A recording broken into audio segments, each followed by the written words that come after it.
Hari ini agendanya apa Bang? Silakan Bang. Oke, hari ini agendanya kita memberikan memberikan penegasan kepada setiap orang, siapapun yang menggunakan karya lagu saya ciptaan bersama maupun ciptaan sendiri juga ciptaan Pare yang sendiri. Gitu. Terkhusus di sini terkait kotak, sela, cua dan tantri. Itu intinya. Oke, Bang, bisa dibilang kan ini sudah panjang Bang ya, bukan kali ini, kemarin juga sudah sempat bicara sendiri ya Bang. Nah, kali ini ada Bang Minola nih. Memang untuk apa Bang, aksinya sendiri memang untuk menempuh jalur hukum kah atau seperti apa nih?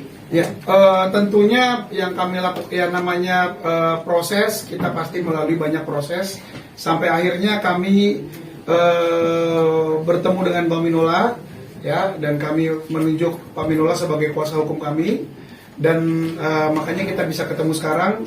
Tentunya banyak banget pencerahan-pencerahan yang saya dapat dari beliau dan sampai saat ini banyak juga pengetahuan yang saya dapat tentang hak cipta ini ya, dan juga ya tentunya dengan aksi gitu. Oke, memang sebelumnya responnya gimana Bang akhirnya? Mungkin bisa ceritain proses yang tadi Abang bilang gitu, prosesnya itu seperti apa emang dari kemarin sampai saat ini? Karena kan sebelumnya kan saya sudah pernah juga secara seperti ini memberikan penegasan juga kepada mereka ya, dalam arti somasi terbuka gitu kira-kira ya, bahwa mereka tidak boleh membawakan karya-karya saya lagi gitu. Tapi ternyata tidak diindahkan. Jadi kita masih berpikir sebagai manusia mungkin tempatnya salah kan. Sekarang kita tegaskan lagi. Tapi kali ini kalau sampai tidak diindahkan lagi, tadi seperti Pak Minola juga bilang, kami akan laporkan siapapun yang menggunakan karya-karya saya yang sendiri maupun ciptaan bersama yang menggunakan itu tanpa seizin dari saya, itu akan kami laporkan ke Barreskrim. Oke, berarti sampai detik ini masih diulang kembali gitu Bang, bisa dikatakan akhirnya. Masih, sampai saat ini masih tidak diindahkan. Oke. Tapi maksudnya memang nggak ada respon sama sekali atau mungkin seperti apa Bang? Oke, jadi saya jelaskan ya. Mungkin Bang. Jadi ini mungkin karena timbulnya persepsi dan pemahaman yang berbeda-beda di lapangan, ya. Karena ketika mendengar kata-kata melarang itu banyak orang yang beranggapan bahwa pencipta tidak boleh melarang lagunya untuk dinyanyikan. Ya, yang penting bayar royalti.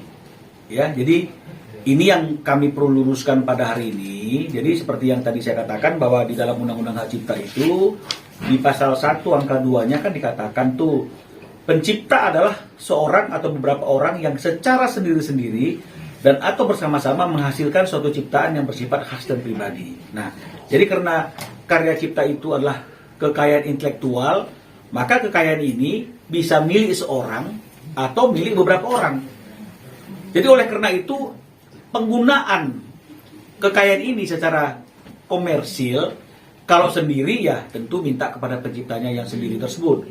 Tapi kalau diciptakan secara bersama-sama harus ada izin secara bersama-sama dari pemilik kekayaan. Nah, yang terjadi kan karena ada beberapa lagu yang diciptakan itu secara bersama-sama ya. Posan menciptakan lagu tersebut secara bersama-sama seperti judulnya saya sebutkan di sini, Masih Cinta, Selalu Cinta, 07, Tinggalkan Saja, sama Pelan-Pelan Saja. Jadi karena mungkin pemahamannya mereka juga ikut menciptakan lagu ini, ikut memiliki kekayaan ini sehingga merasa boleh saja menggunakan lagu ini dengan tidak mengikuti mekanisme yang diatur oleh Undang-Undang Hak Cipta. Ya, apa itu mekanisme Undang-Undang Hak Cipta? Saya bacakan lagi. Jadi biar jangan dianggap ini hanya sekedar opini, ya. Undang-Undang Hak Cipta itu khususnya di pasal 9 ayat 2 dikatakan begini dengan tegas. Setiap orang, artinya siapapun ya, tidak ada pengecualian, yang melaksanakan hak ekonomi sebagaimana dimaksud pada ayat 1 wajib mendapatkan izin pencipta atau pemegang hak cipta. Jadi wajib mendapatkan izin. Jadi oleh karena itu, ketika kekayaan ini dalam bentuk lagu ini ingin dimanfaatkan atau digunakan secara komersil, dia itu harus mendapatkan izin dari pemilik kekayaan. Jadi kalau pemilik kekayaannya itu ada 5 orang, wajib dong mendapatkan izin dari 5 orang. 4 orang yang menciptakan ingin menggunakan, dia wajib untuk meminta izin kepada 1 orang lainnya. Karena ini kekayaan bersama-sama, bukan sendiri. Ya, nah ini yang mungkin kurang dipahami. Jadi mereka berpikir, kan ini kan lagu saya juga ada andilnya, masa saya nggak boleh nyanyiin? Nah ini dia. Yang bilang nggak boleh nyanyiin itu bukan kita. Aturan undang-undangnya yang mengatakan demikian. Nah, lebih jauh dalam pasal 9 ayat 3-nya mengatakan demikian. Setiap orang, kembali setiap orang, tanpa pengecualian, yang tanpa izin pemegang hak cipta atau pencipta dilarang melakukan penggunaan secara komersial ciptaan. Jadi kalau kata-kata melarang itu bukan dari bahasa kami sebenarnya, tapi itu adalah bahasa undang-undang. Ya, jadi oleh karena itu seharusnya dilarang mereka menggunakan secara komersil kalau tidak ada izin dari penciptanya. Nah, jadi kalau penciptanya 5 orang, dia juga bagian daripada pencipta itu, dia wajib dong meminta izin kepada pemilik kekayaan yang lain. Jangan diabaikan itu. Nah, kalau itu diabaikan, maka masuk dia ke dalam mekanisme ketentuan pasal 113 ayat 2. Ancamannya 3 tahun penjara, dendanya 500 juta. Jangan juga dibilang, oh Posan sama Pari dan Ica mau 500 juta. Enggak, yang 500 juta itu adalah undang-undang. Nah, tadi ada pertanyaan. Sebenarnya berapa sih royalti atau hak ekonomi yang harusnya dibagi oleh seorang pengguna ciptaan secara komersil kalau live konser? Nah, itu udah ada PP-nya. Karena belum dirubah, kalau tidak salah sebesar 2% dari nilai produksi atau biaya tiket. Ini kan kalau dilakukan sesuai dengan mekanisme undang-undang nih. Tapi kalau misalnya tidak dilakukan sesuai dengan mekanisme undang-undang, dinyanyikan, dibawakan secara komersil karena mendapatkan bayaran ketika menyanyikan lagu itu, ketika konser itu, dan kemudian untuk itu tidak ada izin dari seluruh penciptanya atau penciptanya, maka itu sudah dianggap satu pelanggaran. Nah, kalau udah pelanggaran, ada aturan mainnya di 113 itu. Penjara 3 tahun, dendanya 500 juta.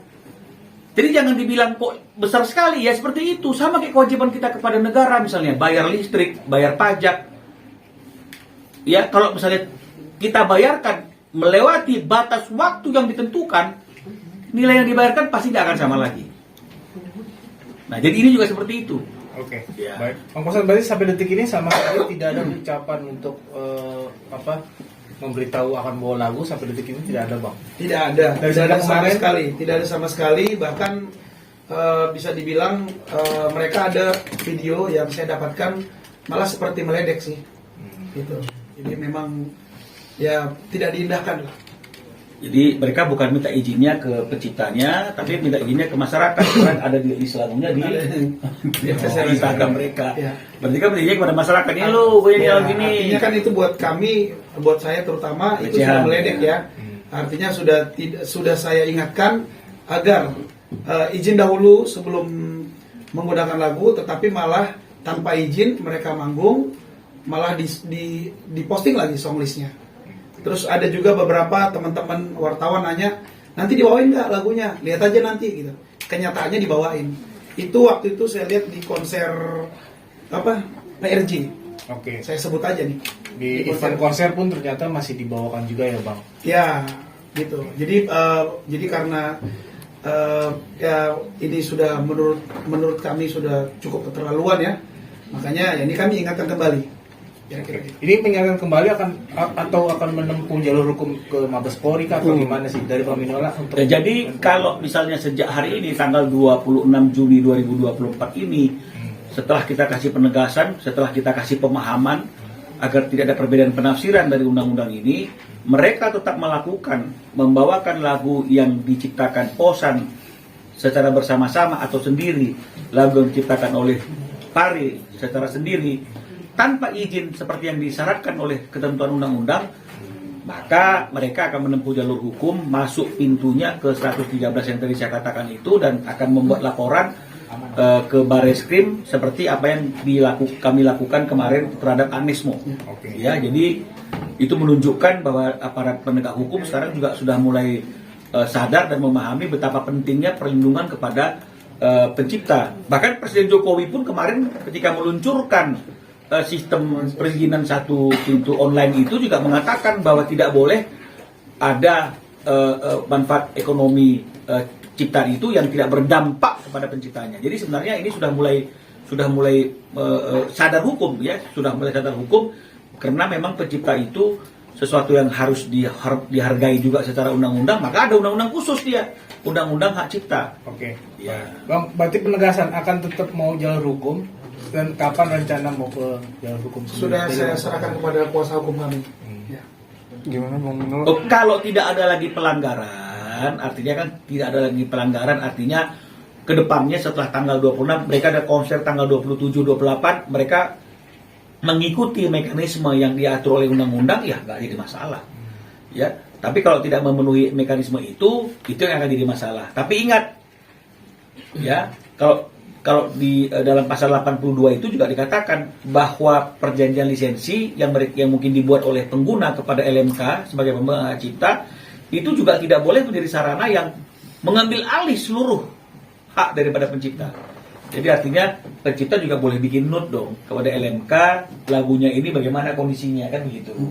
Jadi ini yang akan menjadi catatan, dan kalau memang kemudian ada sepemahaman atas penafsiran undang-undang ini, ada artinya kesatuhatian untuk saling menghormati, saling mensupport sesama seniman seperti yang dibilang oleh Pak Ari tadi itu, saya kira ya harusnya mereka juga memahami apa yang harus mereka lakukan. Itu jangan bertentangan dengan ketentuan perundang-undangan.